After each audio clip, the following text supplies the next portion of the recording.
വില തട്ടിപ്പിൽ മുഖ്യപ്രതിയും സായിഗ്രാം ഡയറക്ടറുമായ KN ആനന്ദകുമാർ ക്രൈംബ്രാഞ്ചിന്റെ കസ്റ്റഡിയിൽ. മുൻകൂർ ജാമ്യാപേക്ഷ തിരുവനന്തപുരം സെഷൻസ് കോടതി തള്ളിയതിനു പിന്നാലെയാണ് കസ്റ്റഡിയിൽ എടുത്തിരിക്കുന്നത്. ഡാൻ ചേരുന്നുണ്ട് വിശദാംശങ്ങളുമായി. ഡാൻ, എത്ര മണിയോടെയാണ് ക്രൈംബ്രാഞ്ച് കസ്റ്റഡിയിൽ വാങ്ങിയത്? എങ്ങനെയായിരിക്കാം ചോദ്യം ചെയ്യലും ബാക്കിയുള്ള കാര്യങ്ങളും പുരോഗമിക്കുക? അല്പസമയം മുമ്പാണ് തിരുവനന്തപുരം സെഷൻസ് കോടതി KN ആനന്ദകുമാറിന്റെ മുൻകൂർ ജാമ്യാപേക്ഷ തള്ളിയത്. ഇതിന് പിന്നാലെയായിരുന്നു ക്രൈംബ്രാഞ്ചിന്റെ ചടുലമായ നീക്കം. പാതിവില തട്ടിപ്പ് കേസിൽ അന്വേഷണം നിർണായകമായ ഒരു ഘട്ടത്തിലേക്ക് കടക്കുന്നതിനിടയിലാണ് ഇതുമായി ബന്ധപ്പെട്ട ഏറ്റവും കൂടുതൽ ആരോപണങ്ങൾ ഉയർന്ന സായിഗ്രാമം ഡയറക്ടർ കൂടിയായ ആനന്ദകുമാറിനെതിരായ ക്രൈംബ്രാഞ്ചിന്റെ നടപടി. നിലവിൽ ശാരീരിക അസ്വസ്ഥം അനുഭവപ്പെട്ടതിനെ തുടർന്ന് അദ്ദേഹത്തെ ആശുപത്രിയിൽ പ്രവേശിപ്പിച്ചിരിക്കുകയാണ് എന്നാണ് ലഭിക്കുന്ന വിവരങ്ങൾ. കസ്റ്റഡിയിലെടുത്ത് വിശദമായ ചോദ്യം ചെയ്യലടക്കമുള്ള നടപടികളിലേക്ക് കടക്കാനാണ് ക്രൈംബ്രാഞ്ചിന്റെ നീക്കം. മാത്രവുമല്ല, ഈ പാതിവില തട്ടിപ്പുമായി ബന്ധപ്പെട്ട് ഇതിനോടകം ശേഖരിച്ചിരിക്കുന്ന തെളിവുകൾ, ഡിജിറ്റൽ തെളിവുകൾ, അതോടൊപ്പം പിടിച്ചെടുത്ത ഫയലുകൾ ഉൾപ്പെടെ വിശദമായി പരിശോധിച്ച ശേഷം അതിന്റെ കൂടി അടിസ്ഥാനത്തിലായിരിക്കും ആനന്ദകുമാറിനെ ക്രൈംബ്രാഞ്ച് സംഘം ചോദ്യം ചെയ്യുക.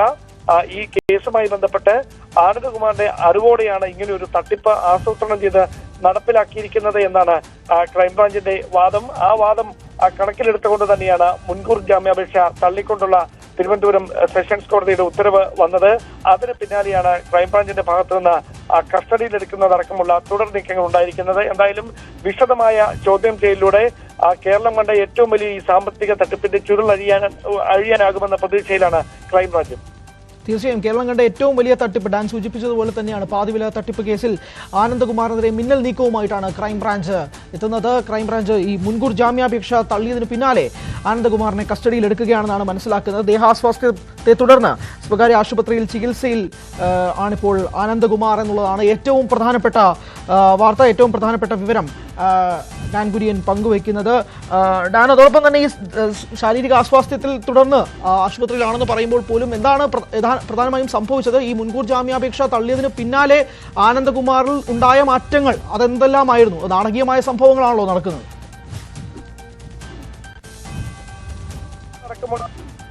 ജാമ്യാപേക്ഷ തള്ളിയാൽ ഉണ്ടാകുമെന്ന് അന്വേഷണ സംഘം തന്നെ നേരത്തെ സൂചന നൽകിയതാണ്. അതിന്റെ അടിസ്ഥാനത്തിലാണ് കോടതി ഈ ജാമ്യാപേക്ഷ, അതായത് അദ്ദേഹം മുമ്പോട്ട് വെച്ച ആവശ്യങ്ങൾ കണക്കിലെടുക്കാതെ അത് തള്ളിക്കൊണ്ട് ഈ മുൻകൂർ ജാമ്യം തള്ളിയത്.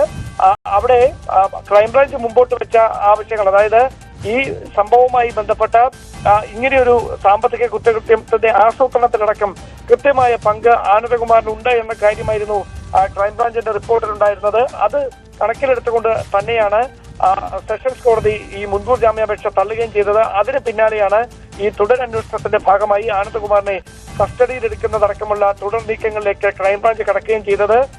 ഇങ്ങനെയൊരു നടപടി ഉണ്ടായപ്പോൾ ഉണ്ടായ ശാരീരികമായ ബുദ്ധിമുട്ടുകളാണ് എന്നാണ് നമുക്ക് മനസ്സിലാക്കാൻ കഴിയുന്നത്. അതിനപ്പുറത്തേക്ക് ആരോഗ്യസ്ഥിതി പൂർവ്വസ്ഥിതിയിലേക്ക് എത്തിയാൽ വിശദമായ ചോദ്യം ചെയ്യലിന് വേണ്ടി ക്രൈംബ്രാഞ്ച് സംഘം അവരുടെ ക്രൈംബ്രാഞ്ച് ഓഫീസിലേക്ക് കൊണ്ടുപോകാനാണ് സാധ്യത. എക്കണോമിക് ഒഫൻസ് വിംഗാണ് ഇതുമായി ബന്ധപ്പെട്ട അന്വേഷണത്തിന് നേതൃത്വം നൽകുന്നത്. ഉന്നത ഉദ്യോഗസ്ഥരുടെ നേതൃത്വത്തിൽ തന്നെയായിരിക്കും ചോദ്യം ചെയ്യലടക്കമുള്ള നടപടികൾ നടക്കുക. സംസ്ഥാനത്ത് വിപുലമായ അന്വേഷണമാണ് ക്രൈംബ്രാഞ്ചിന്റെ സംഘം പാതിവില തട്ടിപ്പുമായി ബന്ധപ്പെട്ട് നടത്തിക്കൊണ്ടിരിക്കുന്നത്. ക്രൈംബ്രാഞ്ച് മേധാവി H. വെങ്കടേഷിന്റെ മേൽനോട്ടത്തിലാണ് ഈ അന്വേഷണം പുരോഗമിക്കുന്നത്. വ്യക്തമാണ്, പാതിവില തട്ടിപ്പ് കേരളം കണ്ട ഏറ്റവും വലിയ ഒരു തട്ടിപ്പ്. ഏകദേശം 12 ഇടങ്ങളിലായി കഴിഞ്ഞ മാസം സംസ്ഥാനത്ത് 12 ഇടങ്ങളിൽ EDയുടെ പരിശോധന ഉണ്ടായിരുന്നതാണ്. അനന്തകൃഷ്ണന്റെ ഒന്നാം പ്രതി അനന്തകൃഷ്ണന്റെ പണം നൽകിയവരുടെ വീടുകളിലും ഓഫീസുകളിലും അടക്കം പരിശോധന നടത്തിയിരുന്നതാണ്. അതിലാണ് ഇപ്പോൾ രണ്ടാം പ്രതിയായ ആനന്ദകുമാറിനെ മുൻകൂർ ജാമ്യാപേക്ഷ തിരുവനന്തപുരം സെഷൻസ് കോടതി തള്ളിയതിന് പിന്നാലെ ക്രൈംബ്രാഞ്ച് കസ്റ്റഡിയിൽ എടുക്കുന്നത്. ഇപ്പോൾ എങ്ങനെയായിരിക്കാം ക്രൈംബ്രാഞ്ചിന്റെ തുടർന്നുള്ള നീക്കങ്ങൾ എന്നുള്ളതാണല്ലോ ഡാൻ പ്രധാനമായും നോക്കേണ്ടത്. ഇപ്പോൾ ദേഹാസ്വാസ്ഥ്യമാണ് എന്ന് പറയുമ്പോൾ പോലും ഈ ആശുപത്രിയിൽ എത്ര നേരം തുടരാനുള്ള ഒരു സാധ്യതയുണ്ട്? പിന്നീട് ക്രൈംബ്രാഞ്ചിന്റെ കസ്റ്റഡിയിലേക്ക് മാറുമ്പോൾ ചോദ്യം ചെയ്യലുമായി ബന്ധപ്പെട്ടുള്ള കാര്യങ്ങൾ ഇതൊക്കെ തന്നെയാണല്ലോ ഈ വരും മണിക്കൂറുകളിൽ ഏറ്റവും പ്രധാനമായ നീക്കങ്ങൾ. ആശുപത്രിയിൽ എങ്ങനെയാണ് നിലവിലത്തെ സാഹചര്യം ആനന്ദകുമാറിന് എന്നുള്ളതിനെ പറ്റി എന്തെങ്കിലും വിശദാംശങ്ങളുണ്ടോ? അങ്ങനെ ഒരു വിശദാംശങ്ങൾ ഇതുവരെ ലഭ്യമാണ്. ഈ ആരോഗ്യസ്ഥിതി പരിശോധിച്ചു വരികയാണ്. മറ്റ് കുഴപ്പങ്ങളൊന്നുമില്ല.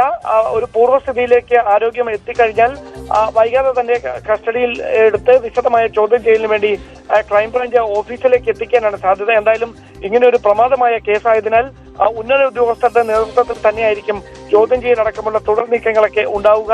മാത്രമല്ല ഈ കേസുമായി ബന്ധപ്പെട്ട് പല ഉന്നതരും ആരോപണ വിധേയരാകുന്ന ഒരു പശ്ചാത്തലം കൂടി ഉണ്ടായിരുന്നു. അതുകൊണ്ട് തന്നെ കൃത്യമായി ആനന്ദകുമാറിൽ നിന്ന് കാര്യങ്ങൾ ചോദിച്ചറിയുക എന്നത് തന്നെയാണ് ക്രൈംബ്രാഞ്ച് സംഘത്തിന് മുമ്പിലെ പ്രധാനപ്പെട്ട വെല്ലുവിളി. അവിടെ അദ്ദേഹം മുമ്പോട്ട് വെക്കുന്ന ന്യായങ്ങളെ പ്രതിരോധിക്കുന്നതിന് വേണ്ടിയിട്ടാണ് ഈ ഡിജിറ്റൽ തെളിവുകളടക്കം പ്രസന്റ് ചെയ്തുകൊണ്ടുള്ള ഒരു ചോദ്യം ചെയ്യലിലേക്ക് അവർ കടക്കുക എന്നാണ് നമുക്ക് മനസ്സിലാക്കാൻ കഴിയുന്നത്. നിലവിൽ ലഭ്യമാകുന്ന വിവരങ്ങൾ അനുസരിച്ച് ആരോഗ്യനില വീണ്ടെടുത്താൽ വിശദമായ ചോദ്യം ചെയ്യലടക്കമുള്ള തുടർ നീക്കങ്ങളിലേക്ക് ക്രൈംബ്രാഞ്ച് കടക്കുമെന്നാണ് അറിയാൻ കഴിയുന്നത്.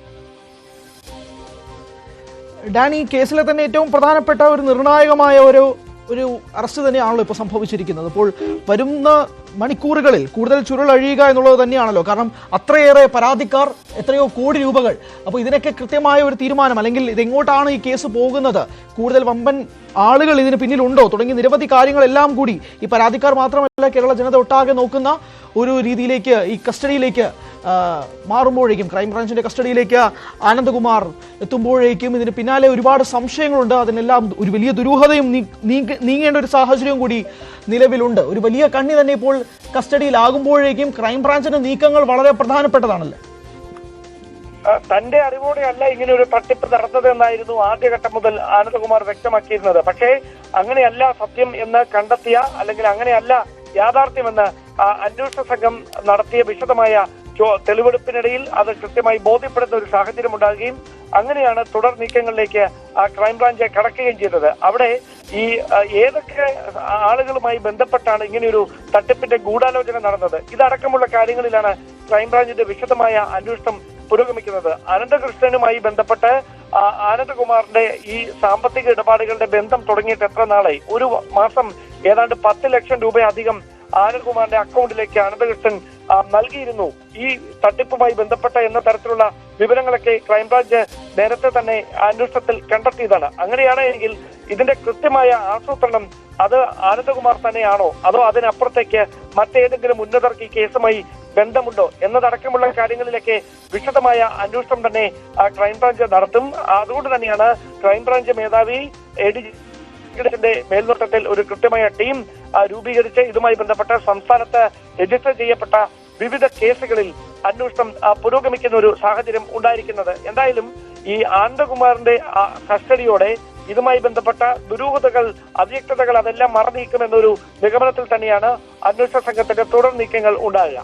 തീർച്ചയായും അത് തന്നെയാണ്, ദുരൂഹതകൾ നീങ്ങുക എന്നുള്ളത് തന്നെയാണ്. കഴിഞ്ഞ കുറച്ച് അധികം നാളുകളായി കേരളം ഏറ്റവും കൂടുതൽ ഞെട്ടിയ ഒരു വാർത്ത. കേരളത്തിലെ ഏറ്റവും വലിയ തട്ടിപ്പ്, പാതിവില തട്ടിപ്പ് എന്ന പേരിൽ നടത്തിയ ഇത്രയും വലിയൊരു തട്ടിപ്പ്, അതിൽ ഏതൊക്കെ വലിയ സ്രാവുകൾ ഇതിന് പിന്നിലുണ്ട്, വലിയ പ്രധാനപ്പെട്ട ആളുകൾ ഇതിന് പിന്നിലുണ്ടോ എന്നുള്ളത് തുടങ്ങിയ നിരവധി ചോദ്യങ്ങൾക്ക് മറുപടി ലഭിക്കേണ്ടതുണ്ട്. കാര്യങ്ങളെല്ലാം ഉണ്ട്. പക്ഷേ തന്റെ അക്കൗണ്ടിൽ വന്ന പണമെല്ലാം ട്രസ്റ്റിന് ലഭിച്ചതാണെന്നുമാണ് ആനന്ദകുമാർ ജാമ്യ ഹർജിയിൽ വാദിച്ചിരുന്നതൊന്നും തനിക്ക് കിട്ടിയതല്ല, വ്യക്തിപരമായി കിട്ടിയതല്ല എന്നുള്ളതും കൂടി ആനന്ദകുമാർ ജാമ്യ ഹർജിയിൽ വാദിച്ചിരുന്നതാണ്. പക്ഷേ അതെല്ലാം ഹാജരാക്കാൻ, ഈ നികുതി അടച്ച രേഖാമൂലം നികുതി അടച്ച പണമാണെന്നതും തെളിയിക്കാനുള്ള രേഖകളെല്ലാം തന്റെ കൈവശമുണ്ടെന്നൊക്കെ ആനന്ദകുമാർ വാദിച്ചതാണ്. എങ്ങനെയാണ് ഇത് പൊളിയുന്നത്? കോടതിയിൽ ഇതെങ്ങനെയാണ് ഈ ആനന്ദകുമാറിന്റെ വാദങ്ങളെല്ലാം പൊളിയുന്നത്? ഞാൻ അത് തന്നെയാണ് നേരത്തെ സൂചിപ്പിച്ചത്. കോടതിയിൽ ഇതുമായി ബന്ധപ്പെട്ട് അന്വേഷണ സംഘം സമർപ്പിച്ച റിപ്പോർട്ടിൽ ആനന്ദകുമാറിന്റെ അറിവോടെ തന്നെയാണ്, സായിഗ്രാമം ഡയറക്ടറായ ആനന്ദകുമാറിന്റെ അറിവോടെയാണ് ഇങ്ങനെയൊരു തട്ടിപ്പ് നടന്നിരിക്കുന്നത് എന്ന കാര്യം വ്യക്തമാകുകയായിരുന്നു. അതുമായി ബന്ധപ്പെട്ട റിപ്പോർട്ടും കണ്ടെത്തിയ തെളിവുകളുമാണ് തിരുവനന്തപുരം സെഷൻസ് കോടതിയിൽ സമർപ്പിച്ചത്. ആ തെളിവുകളിൽ വസ്തുതയുണ്ട്, കടമ്പുണ്ട് എന്ന് കണ്ടതിന്റെ അടിസ്ഥാനത്തിലാണ് തുടർന്നുള്ള അന്വേഷണം മുമ്പോട്ട് പോകണമെങ്കിൽ ആനന്ദകുമാറിനെ കസ്റ്റഡിയിലെടുത്ത് ചോദ്യം ചെയ്യേണ്ടത് അനിവാര്യതയാണ് എന്ന ക്രൈംബ്രാഞ്ചിന്റെ വാദം. അന്വേഷണ സംഘം മുമ്പോട്ട് വെച്ച വാദം അത് മുഖവിലേക്ക് എടുത്തുകൊണ്ട് കോടതിയുടെ ഭാഗത്ത് നിന്ന് ഇങ്ങനെയൊരു നിർണായക നീക്കം, ഈ മുൻകൂർ ജാമ്യാപേക്ഷ തള്ളിക്കൊണ്ടുള്ള ഒരു ഇടപെടൽ ഉണ്ടായിരിക്കുന്നത്. അതിനെതിരെ ആനന്ദകുമാറിന്റെ അഭിഭാഷകൻ മേൽക്കോടതികളെ സമീപിക്കുമെന്നാണ് നമുക്ക് അറിയാൻ കഴിയുന്നത്. തീർച്ചയായും വ്യക്തമാണ്, മേൽക്കോടതിയിലേക്ക് ആനന്ദകുമാറിന്റെ അഭിഭാഷകൻ നീങ്ങുമെന്നുള്ളത് തന്നെയാണ് മനസ്സിലാക്കുന്നത്. എന്തായാലും നിലവിൽ ആശുപത്രിയിലാണ് ആനന്ദകുമാർ. ദേഹാസ്വാസ്ഥ്യം അനുഭവപ്പെട്ടതിനെ തുടർന്ന് ആനന്ദകുമാർ ആശുപത്രിയിൽ തുടരുകയാണ്. എങ്ങനെയാണ് ഇനി ക്രൈംബ്രാഞ്ചിന്റെ മുന്നോട്ടുള്ള നീക്കം? കേരളം കണ്ട ഏറ്റവും വലിയ തട്ടിപ്പിന് ഒരു പുതിയ മാനം വന്നിരിക്കുകയാണ്. ആനന്ദകുമാർ ക്രൈംബ്രാഞ്ചിന്റെ കസ്റ്റഡിയിലായിരിക്കുകയാണ്.